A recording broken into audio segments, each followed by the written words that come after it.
Kilalang-kilala ang mga Pilipino sa pagiging matibay at matatag kahit may mahihirap na mga problema at pagsubok.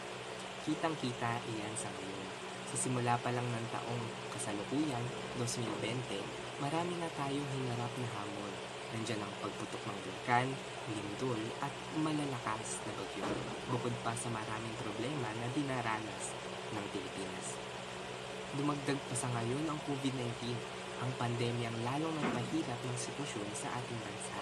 Halos isang taon na tayong lumalaban sa sakit na ito. Mayroon ng mahigit kumulang kalahating milyong kaso ng COVID-19 sa Pilipinas at nakalulungkot, mahigit 8,000 na ang namatay sa sakit na ito. Pero talagang ipinapakita natin ang paglaban dahil mayroon ng 70 bahagdan na nakarecover. Pinapatunayan ito na tayo ay bumabangon. Isa pa, patuloy na bumubuksan muli ang mga negosyo at ipinagpapatuloy ang pagtatrabaho kasama ng ating pag-iingat. Nahihirapan pa rin tayo dahil sabay-sabay ang mga problema at kalamidad na nararanasan natin. Marami nga ang nagsasabi, grabe na talaga si 2020. Pero hindi tayo sumusuko. Gayunman, habang tumatagal, nakakapanghina ng loob ang kalagayan natin sa ngayon. Sinasabi ng iba, ngayon pa ba tayo susuko kung kailan nakayanan na natin ang nakalipas na mga buwan?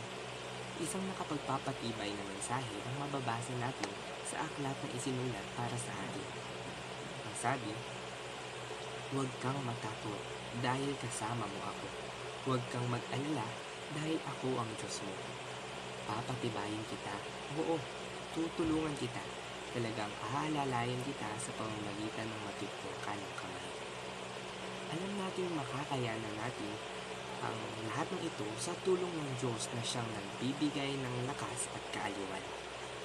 Kaya kung magtitiwala tayo sa Kanya, magkakaroon tayo ng lakas at higit na pagtitiis para makayanan ng mga hamon sa ngayon. Hindi natin alam kung kailan matatapos ang mga problema sa ngayon.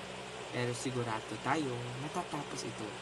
Kaya harinawa, patuloy nating lakasan ang ating loob sa pagharap nating mga Pilipino sa mga hamon sa gitna ng pandemya.